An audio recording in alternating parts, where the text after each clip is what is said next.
کسی بھی امتی سے انتقام کا جذبہ نہ ہو.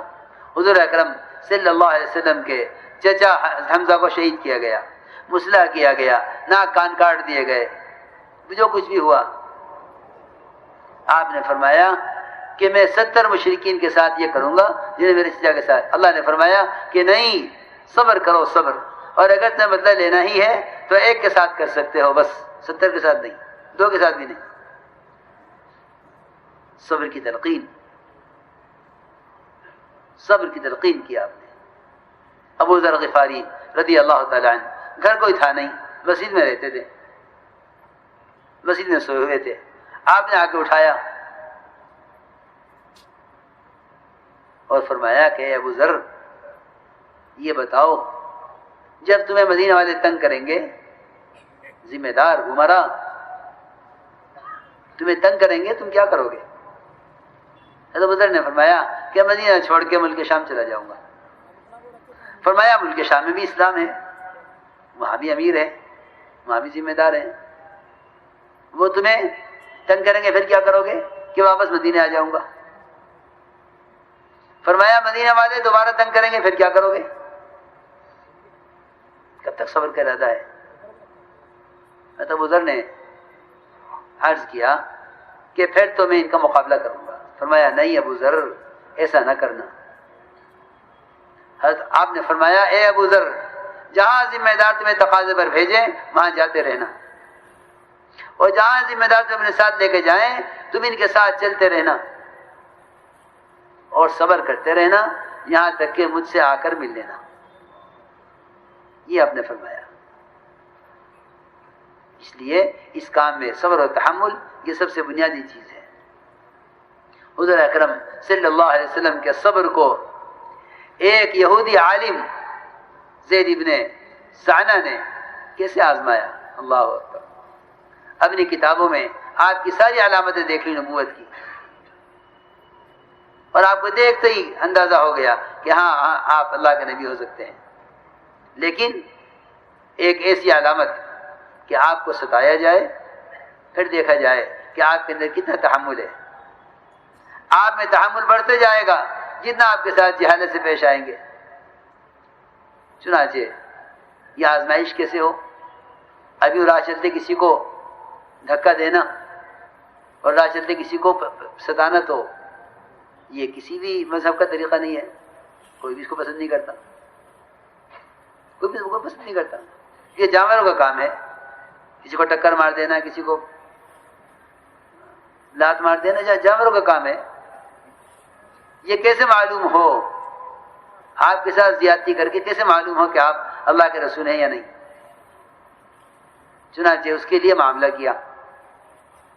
آپ کو کچھ مسلمانوں پر مال خرچ کرنے کے لیے مال کی ضرورت پیش آئی. انہوں نے مال قرض پیش کیا کہ یہ مال لیجئے اور آپ خرچ کر دیجئے اور مجھے اس کے بدلے میں اتنی کھجوریں فلاں تاریخ میں دے دیجئے. طے ہو گیا. آپ نے کھجوروں کے بدلے میں سونا لیا اور سونے کے بدلے کھجوریں دینا طے کیا. تاریخ لکھی گئی، اس تاریخ میں آپ کو ہم کھجوریں دے دیں گے. یہ قرض لیا آپ نے یہودی سے. اس تاریخ کے آنے سے 3 دن پہلے زید ابن سعنہ وہ آئے، آپ بقی میں تھے. انہوں نے آپ کے گریبان پکڑا، آپ کو دیوار کے ساتھ دھکا دیا اور سخت لہجے میں بات کی اور یہ کہا تم قریشیوں کا کام ٹال مٹول کرنا ہے، تم وقت پر حق ادا نہیں کرتے. سخت بات کی. عمر رضی اللہ دیکھ رہے تھے منظر.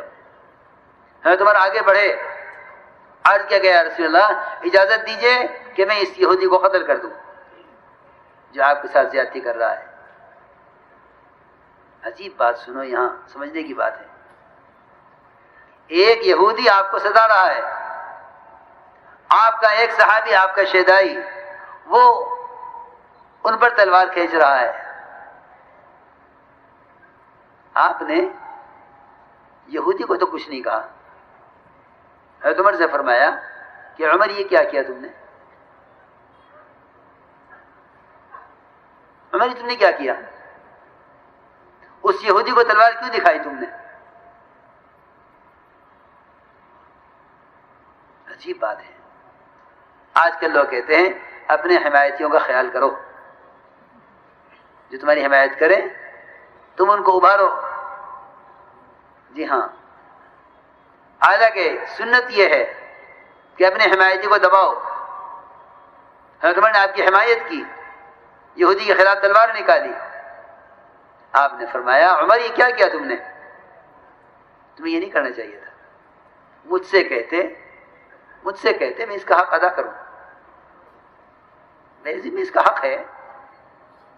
یہ حق کس طرح مطالبہ کس طرح کر رہا یہ اس کا فعل ہے. میرے ذمہ میں اس کا حق ادا کروں. مجھ سے کہتے کہ اس کا حق ادا کر دیجیے، اور اس سے کہتے کہ طریقے سے مطالبہ کرے. اس کو اسلام کا طریقہ بتاؤ کہ اسلام میں مطالبہ کرنے کا طریقہ کیا ہے. یہ تم نے کیا کیا؟ جاؤ اس کو لے کے جاؤ، اس کو اس کا پورا پورا حق دو، اور اس کو 20 سا کھجوریں زیادہ دینا. دیکھو یہ ہے سمجھنے کی بات. 20 سا کھجوریں زیادہ دینا اس کو. عمر لے گئے، جتنا حق اس کا تھا وہ پورا دیا، جو قرضہ تھا 20 سا کھجوریں زیادہ دینے لگے. تو یہودی عالم نے کہا، زید بن سعنہ نے، کہ یہ زیادہ کیوں دے رہے ہو؟ میرا حق تو پورا ہو گیا.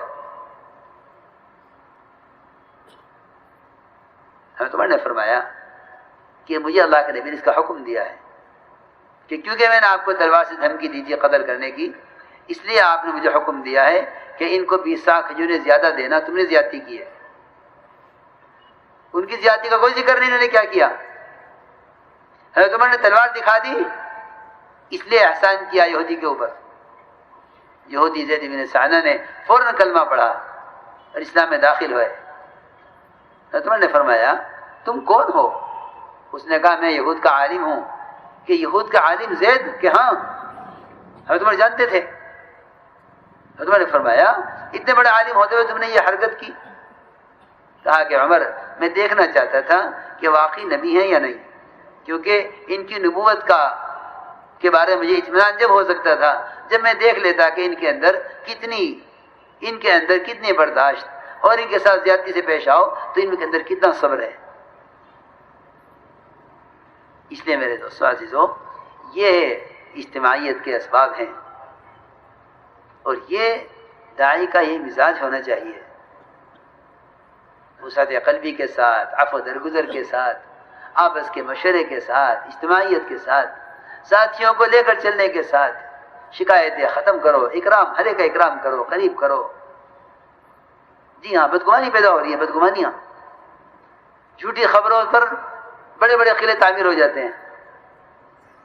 شیطان لگا ہوا ہے پیچھے، وہ امت کی اجتماعیت کو دیکھ نہیں سکتا. امت کی اجتماعیت کو دیکھ نہیں سکتا، شیطان لگا ہوا ہے مستقل. میرے دوستو عزیزو، آج کے زمانے میں نہیں، دور نبوت میں، دور صحابہ میں منافقین کا کام اس زمانے بھی تھا. یہ آج بھی ہے، اس زمانے بھی کام یہ تھا کہ ان کی اجتماعیت کو کس طرح توڑا جائے اور ایک دوسرے کے بارے میں کس طرح بدگمانیاں پیدا کی جائیں. میں ایک واقعہ عرض کرتا ہوں، اس سے معلوم ہوگا کہ غلط خبروں پر کتنے بڑے بڑے کام لوگ کر گزرتے ہیں اور کتنا بڑے بڑے اقدام کر لیتے ہیں. کیونکہ میں نے عرض کیا کہ شیطان اس سے مایوس ہو گیا کہ مسلمان اللہ کے غیر کی پوجا کرے، لیکن آپس کی تفریق اور آپس میں بدگمانیاں پیدا کرنے سے شیطان مایوس نہیں ہے. حضور اکرم صلی اللہ علیہ وسلم نے ایک صحابی کو بھیجا کہ جاؤ اور بنو مستلق سے، جو ایک بڑا قبیلہ تھا، اس قبیلے سے زکوٰۃ وصول کر کے لاؤ. اکیلے ایک صحابی پورے قبیلے کی زکوٰۃ وصول کرنے کے لیے گئے. ادھر قبیلے کو پتہ چلا کہ اللہ کے رسول صلی اللہ علیہ وسلم کی طرف سے زکوٰۃ وصول کرنے کے لیے صحابی آ رہے ہیں.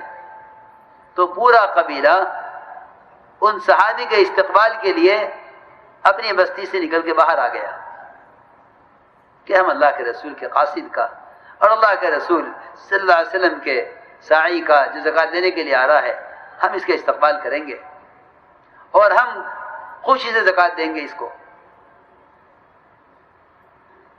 میری بات یاد رکھنا دوستو، اس دعوت کی مبارک محنت کی وجہ سے امت میں